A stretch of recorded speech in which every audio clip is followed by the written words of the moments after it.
Saya berada di MTSN 2 Mojokerto dan saya bersama Bu Husnus Yaimah yang merupakan guru matematika yang penuh inspirasi menciptakan berbagai inovasi di bidang pendidikan, bahkan inovasi bahan ajar yang beliau ciptakan sudah menyabet juara 1 tingkat Jawa Timur dan juara 2 tingkat nasional. Disiapkan bagi guru untuk melakukan penilaian saat waktu melakukan atau menciptakan suatu inovasi, Bu.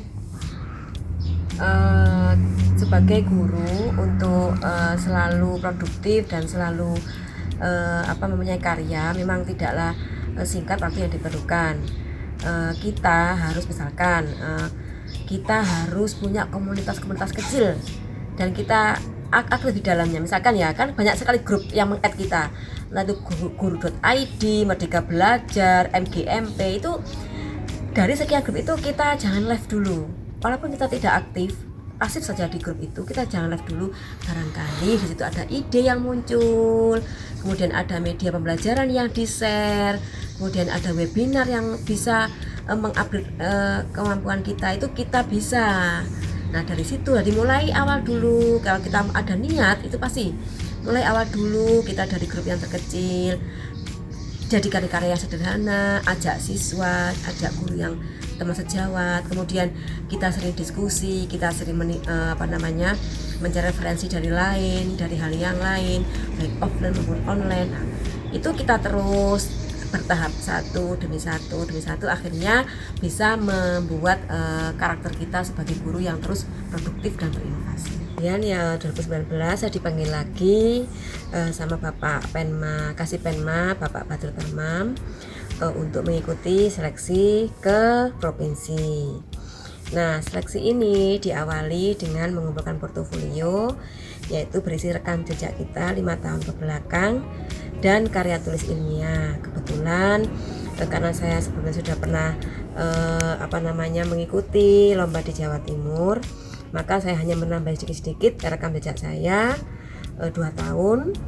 Kemudian untuk karya tulis ilmiah saya, kebetulan saya di tengah-tengah ini ada penelitian yang tentang komik pembelajaran, akhirnya saya angkat. Nah, Kementerian Agama Kabupaten Mojokerto sangat serius untuk membimbing para kandidatnya sehingga bisa lolos sebagian besar di event Jawa Timur. Jadi beberapa minggu sebelum satu minggu sebelum kami mengumpulkan berkas ke Jawa Timur, Kemenak Kabupaten Mojokerto mengadakan karantina mandiri dengan beberapa coach seperti Bapak Zainuri yang track recordnya juga pernah menjuarai nasional, guru MTS juga dari sini juga tahun 2016, tapi belum menjadi pengawas sekarang. Itu melatih, dan Bapak Rodi dari MAN 2 Mojokerto. Kami digembleng, dilatih bagaimana presentasi karya tulis ilmiah dengan baik dan lain sebagainya. Kemudian setelah berkas kita kirim bersama-sama, ada sekitar 2 mingguan diseleksi di Jawa Timur. Ada pengumuman bahwa nama-nama yang masuk dalam kandidat ini akan masuk ke final di Jawa Timur. Portofolio saya alhamdulillah nomor 1 dengan nilai 97, di mana jumlah guru MTS yang ikut untuk seleksi guru prestasi tingkat Jawa Timur sekitar 26 dari semua kabupaten yang tersebar di Jawa Timur. Diambil 5 yang terbaik dan alhamdulillah saya menduduki nomor 1. Ya, untuk produk inovasi yang Ibu ciptakan itu apa, Bu, yang poin-poin penting dalam penilaian juri itu, Bu, kira-kira, Bu? Selain portofolio yang mengambil nilai sekitar 60% dari penilaian kontribusinya, itu yang 40% adalah karya tulis ilmiah. Nah, kenapa karya tulis ilmiah saya yakin sekali pantas, layak lah saya usung di Jawa Timur, karena komik pembelajaran ini tidak berdasarkan fiksi, jadi tidak ada aplikasi gambar yang saya terapkan. Komik ini adalah fiksi karena peran utamanya adalah anak didik saya sendiri berdasarkan kegiatan real yang saya kumpulkan 3 tahun ke belakang, bentuk dokumentasi foto maupun video, kemudian saya komikkan. Ini Bu, untuk kelebihan dari inovasi sendiri itu apa Bu kira-kira Bu? Kelebihan dari inovasi sendiri, karena anak-anak sekarang kan suka sekali mengakses webtoon. Itu latar belakang saya. Jadi kalau buku bahan ajar yang berbasis tulisan saja itu sudah banyak. Tapi bahan ajar yang berbasis komik dan gambarnya real dari kegiatan anak-anak, gambarnya real dari siswa adalah saya rasa masih jarang. Makanya itu saya anggap itu unik dan layak untuk saya usung di lomba tingkat Jawa Timur. Ternyata matematika itu bisa dijadikan komik ya Bu ya? Itu bagaimana Bu ya prosesnya Bu? Prosesnya saya kan mempunyai dokumentasi kegiatan jual beli di dalam kelas. Itu bertahun-tahun saya simpan ngendon di laptop saya. Kemudian suatu saat ada suatu di grup Jawa Timur itu ada yang mengupload aplikasi Komika. Kemudian wah kok bagus ya, dari fotonya anak-anak jadikan komik, pasti anak-anak pasti tertarik. Akhirnya saya menggunakan aplikasi Komika tersebut. Tetapi banyak kekurangannya, yaitu hitam putih dan berbasis Android. Sedangkan saya lebih lega kalau berbasis PC.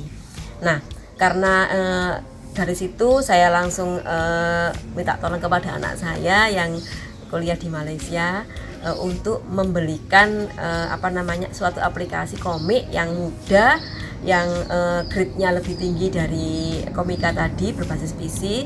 Ternyata dia bersedia, itu yaitu aplikasi Komik Live 3. Kami membayar premium memang, tidak mahal, tetapi dari angka yang saya bayar itu menghasilkan banyak sekali karya. Kita bisa berinovasi dengan bebas di situ, mengapresiasikan untuk kesempurnaan bahan ajar. Nah, keunikan dari komik saya ini adalah seperti ini.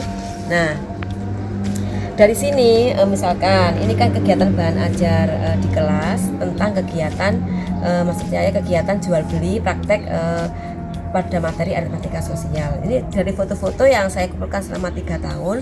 Ini saya ambil adegan-adegan yang mempresentasikan untuk saya menampilkan konsepnya. Misalkan ya konsep untuk mencari diskon.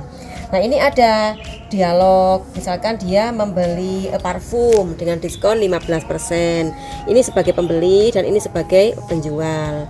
Kemudian ini ada juga setan lain yang dia mempromosikan harganya. Misalkan beli 2 dapat 3 dan lain sebagainya untuk menarik pembeli.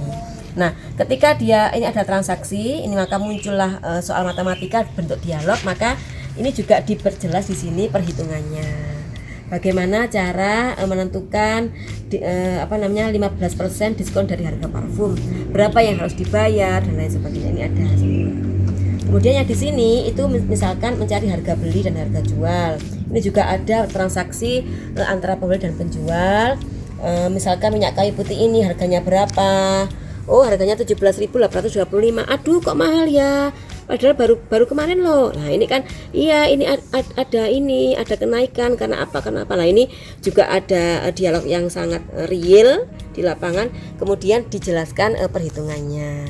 Nah, kemudian ada lagi keunggulannya dari komik saya. Misalkan ini untuk kelompok yang membeli, ini ada proses tawar menawar. Jadi ada dia menawar harga, kemudian dibantah, disanggah oleh sang pembeli, ditawar lagi. Kemudian saya kasihkan proses trik, ya bukan proses trik, menawar yang bagus. Antara lain pakailah bahasa yang sopan dan baik, kemudian jangan menawar di bawah harga jual sangat drastis dan lain sebagainya. Kemudian hal-hal yang saya sisipkan selain konsep matematika tadi, yaitu harga jual, harga beli, diskon, ini juga adegan seolah-olah kasir itu curang. Jadi kembaliannya misalkan sebesar berapa, kemudian kembaliannya berapa, kemudian dia curang, dia tidak mengembalikan sepenuhnya. Kemudian ditegur oleh temannya, kamu kok tidak ini, kembaliannya kok tidak utuh. Nah, makanya ada nilai karakter building di sini bahwa jadilah pedagang yang jujur. Di sini kamu tidak boleh curang, kemudian saya sisipkan hadis bahwa kita sebagai pedagang harus jujur. Nah, kemudian karena ini juga komik yang untuk diutamakan untuk siswa madrasah, maka pada kelompok penjual, di antara para kelompok penjual itu ada satu kelompok yang disetting untuk mencapai keuntungan tertentu dan bersifat konstan. Jadi kita setting seandainya dalam 1 tahun kelompok ini mencapai 1 nisab, maka dia berkewajiban untuk mengeluarkan zakat 2,5%. Jadi ini ada perhitungannya juga.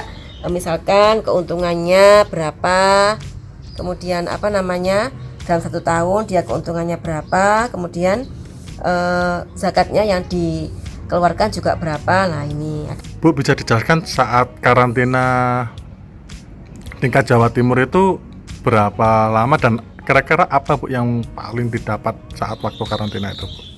Pada tanggal 8 Oktober 2019 saya berhasil meraih juara 1 untuk kategori guru MTS, guru prestasi se-Jawa Timur, beserta teman-teman saya, rombongan dari Mojokerto, 4 orang lainnya itu juga yaitu juara 1 guru prestasi MAN, pustakawan, dan kepala sekolah, kepala madrasah. Tahun 2019 Kasih Penma Kanwil Jawa Timur mengadakan karantina khusus untuk para kandidat yang sudah lolos. Jadi ini pertama kali diadakan karantina. Nah, kami setelah memenangkan lomba sekitar 4 atau 5 hari ke depan langsung dipanggil untuk karantina 2 hari. Kemudian kita dipandu oleh coach yang semula juri kita ketika lomba di Jawa Timur, yaitu Dr. Sri Harini, kemudian Bapak Nur Salim, dan Dr. Holis itu sebagai coach kita, selain juga Bapak Zainuri juga. Nah, itu kita dibimbing untuk menyusun portofolio dan karya tulis ilmiah yang layak untuk diajukan di tingkat nasional. Di situ kami benar-benar karya tulis kita itu dibedah habis-habisan oleh para coach ini, dari mulai metode penelitiannya, dari mulai desain penelitiannya dan lain sebagainya. Kita hampir mulai dari nol lagi. 2 hari kita benar-benar serius untuk membuat berkas itu agar layak kita ajukan di nasional. Dan hal yang paling signifikan yang berkesan bagi saya untuk penyempurnaan komik saya adalah usul dari Ibu Dr. Sri Harini selaku coach. Yang pertama yaitu menampilkan atau memasukkan unsur matematika di dalam komik saya agar komik saya tidak seperti komik-komik biasa saja. Jadi ada unsur matematikanya, kemudian memasukkan karakter building di dalamnya. Kebetulan saya di praktek di kelas juga ada, tapi tidak saya masukkan ketika itu. Akhirnya kita sepakat untuk memasukkan karakter building sebagai unsur unik atau khusus dari komik saya tersebut.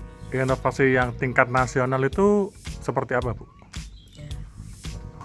Nah, setelah kami karantina ketika itu sekitar Oktober pertengahan lah di Surabaya, dalam waktu 2 hari setelah karantina, kami semua para kandidat dari Jawa Timur 9 orang itu mengirimkan portofolio dan karya tulis ilmiah ke nasional, ke GTK Kementerian Republik Indonesia Nasional. Nah, di sana kita menunggu sekitar 2 minggu apakah nama-nama kita masuk ke kandidat seleksi yang lolos seleksi di nasional. Ternyata lolos ya.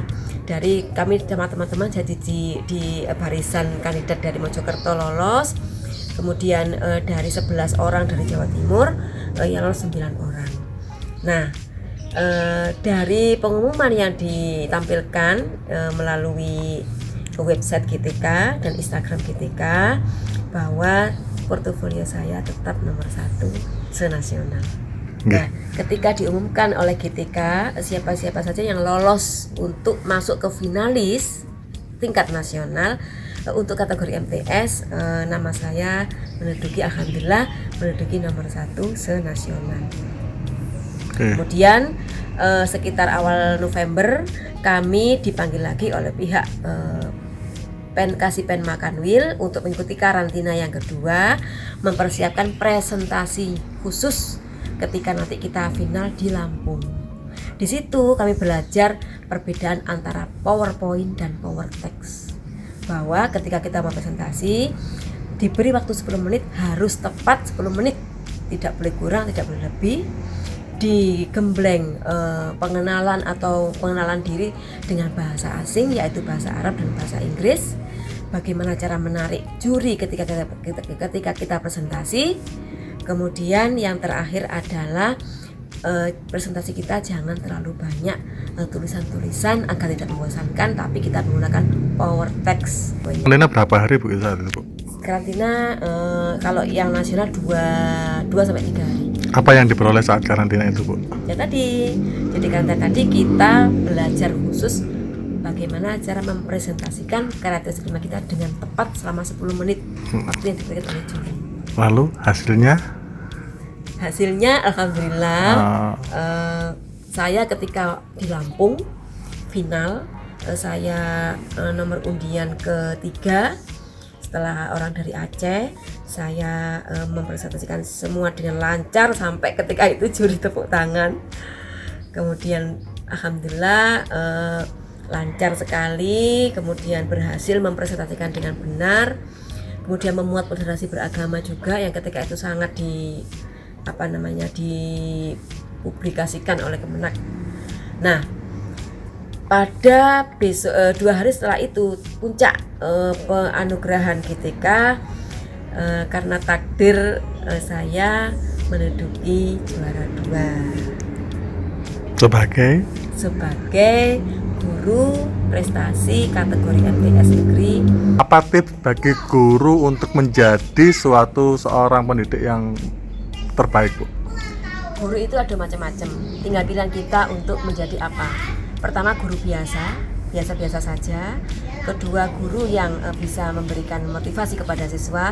Dan yang grade tertinggi adalah guru yang memberi inspirasi kepada siswa maupun teman kerja kita.